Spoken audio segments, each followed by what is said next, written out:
Hola, muy buenos días comunidad, de verdad espero que se encuentren muy bien, que estén disfrutando de esta Semana Santa y las vacaciones. Hoy continuamos hablando sobre el libro de Mateo y con estas enseñanzas de Semana Santa. Y bueno, primero que todo vamos a orar. Gracias Padre por este día, gracias por tu amor, tu presencia, tu misericordia, por demostrarnos tu amor a través de Jesús y de su sacrificio. Hoy recordamos un poco de ese sacrificio, Señor, y te pido que nos hables a todos los que ven este video, que nos hables a través de tu palabra, Señor, y tomes el control de todo. En el nombre de tu Hijo Jesucristo, amén y amén. Bueno, hoy continuamos con Mateo y curiosamente, cuando yo decidí hablar sobre este devocional, no me fijé de que ya yo había hablado de este tema de la muerte de Jesús en Marcos 15. Así que los invito a que busquen el video donde hablo de Marcos 15, 33 al...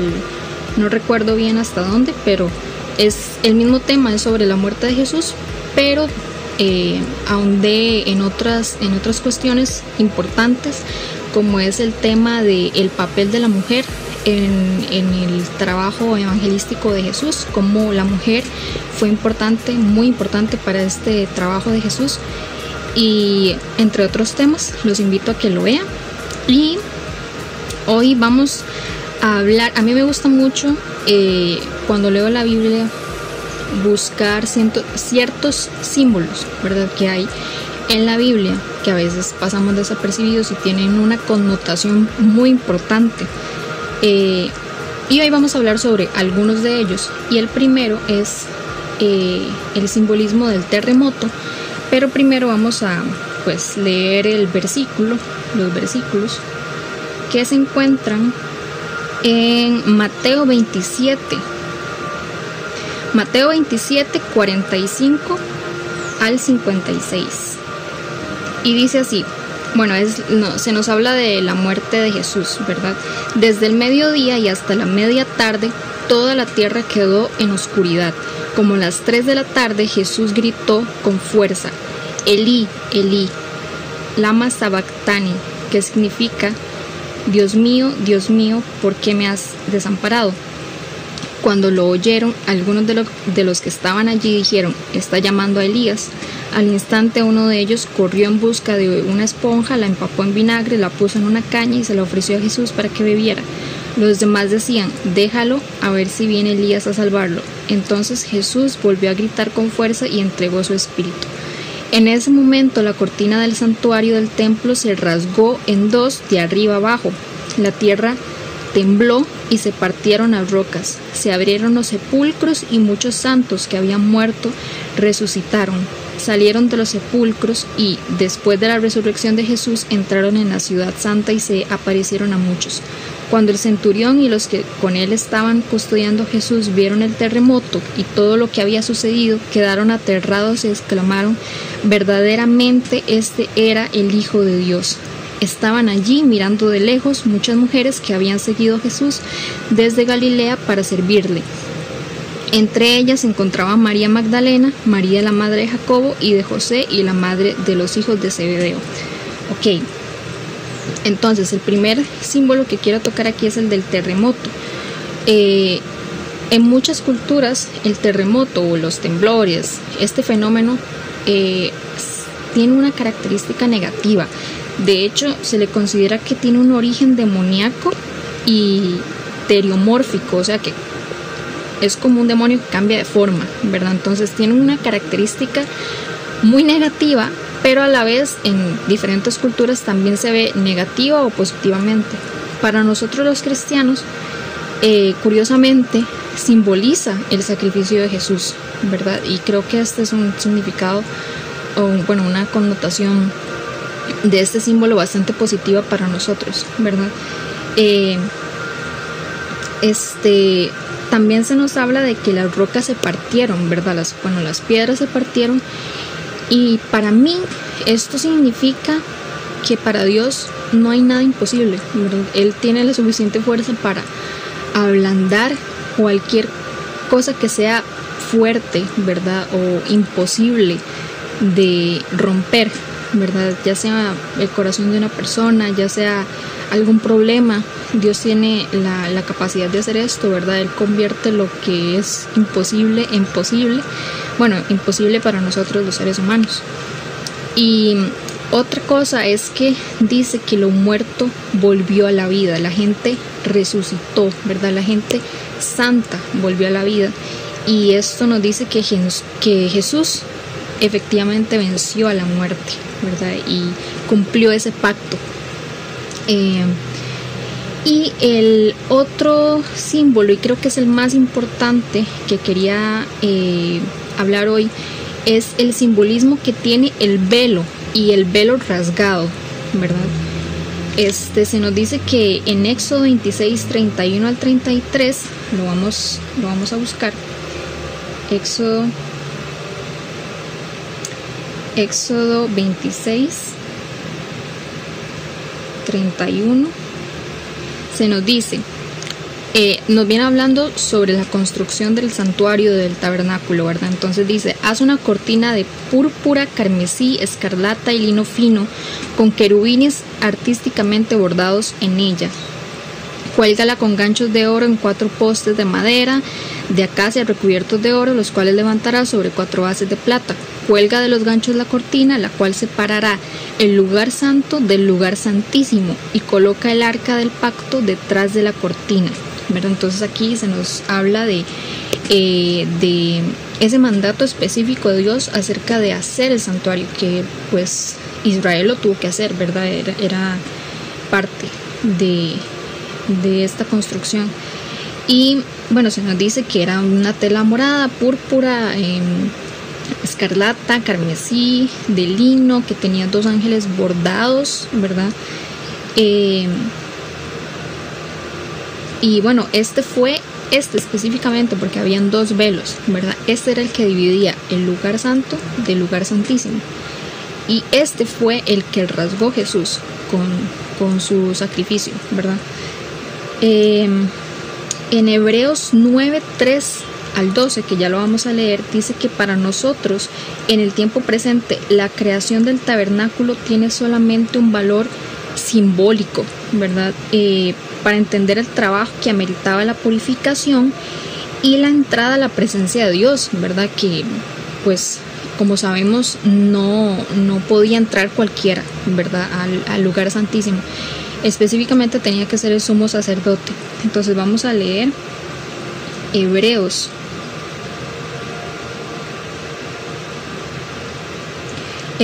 9, 3 al 12. Bueno, yo voy a leer.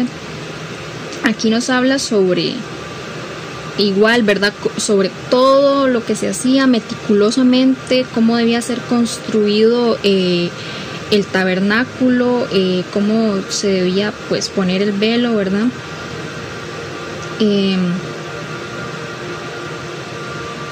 Pero yo quiero ver algo como lo más importante. Decía, así dispuestas, en el versículo 6 nos dice, así dispuestas todas estas cosas, los sacerdotes entran continuamente en la primera parte del tabernáculo para celebrar el culto, pero en la segunda parte entra únicamente el sumo sacerdote, y solo una vez al año, provisto siempre de sangre que ofrece por sí mismo y por los pecados de ignorancia cometidos por el pueblo. Ahí vemos el sacrificio. Con esto el Espíritu Santo da a entender que, mientras siga en pie el primer tabernáculo, aún no se habrá revelado el camino que conduce al lugar santísimo. Esto nos ilustra hoy día que las ofrendas y los sacrificios que allí se ofrecen no tienen poder alguno para perfeccionar la conciencia de los que celebran ese culto.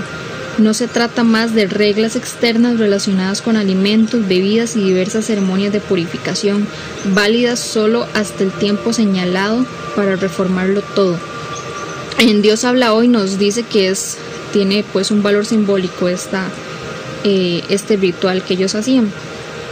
Dice, Cristo, por el contrario, al presentarse como sumo sacerdote de los bienes definidos en el tabernáculo más excelente y perfecto, no hecho por manos humanas, es decir, que no es de esta creación, entró una sola vez y para siempre en el lugar santísimo.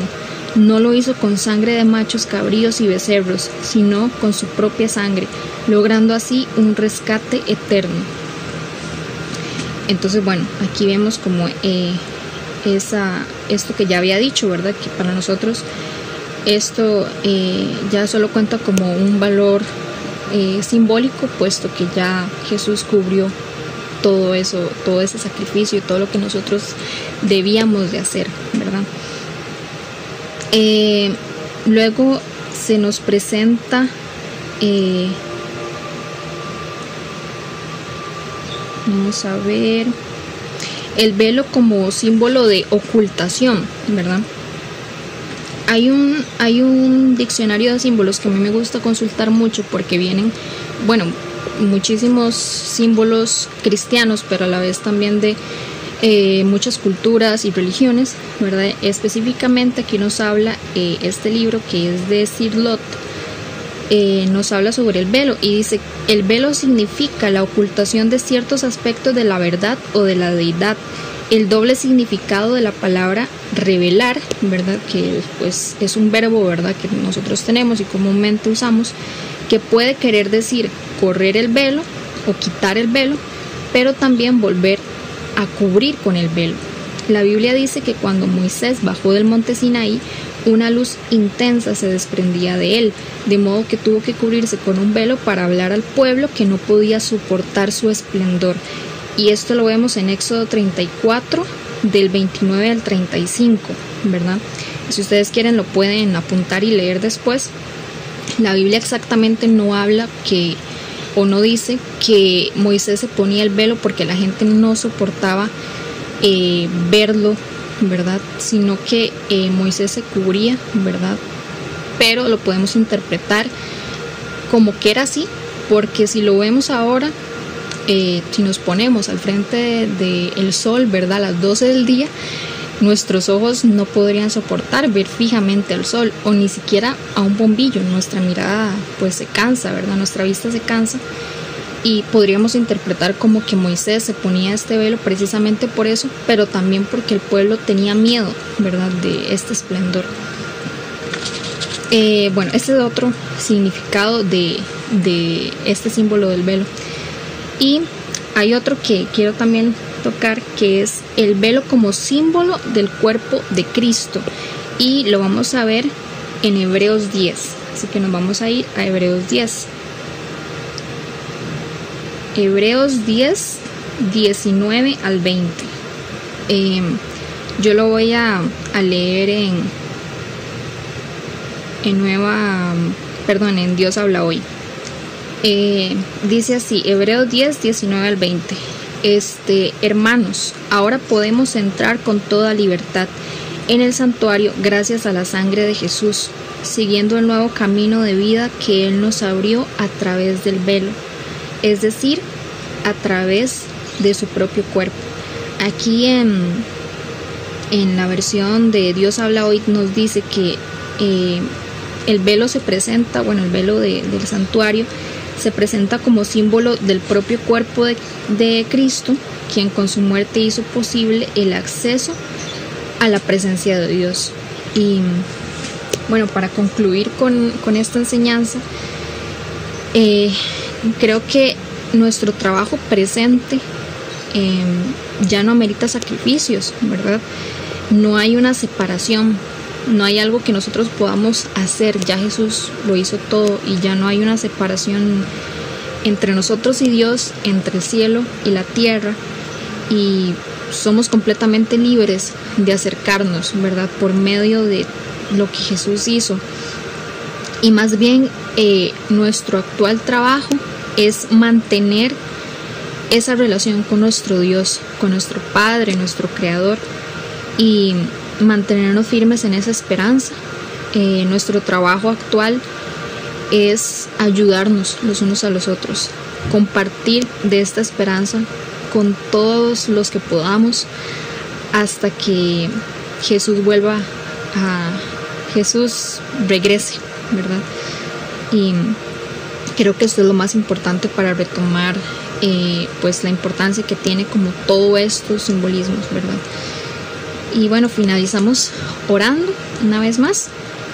Gracias y muchas gracias, Padre, por esta enseñanza. Gracias por hablar a mi corazón, por hablar al corazón de cada una de las personas que nos está escuchando, Señor, por medio de Facebook, por medio de YouTube. Señor, de verdad te pido que nos hables fuertemente a cada uno de nosotros, Señor, y que nos ayudes a entender lo que nos quieres enseñar día tras día, Señor, y que tengamos presente esta enseñanza pues para esta semana tan importante en la que recordamos tu sacrificio, Señor. Y bueno, pongo la vida de todas estas personas en tus manos, Señor, y muchas gracias siempre por tu amor infinito. En el nombre de Cristo Jesús. Amén y amén. Bueno, me despido. Muchas gracias. Hasta luego.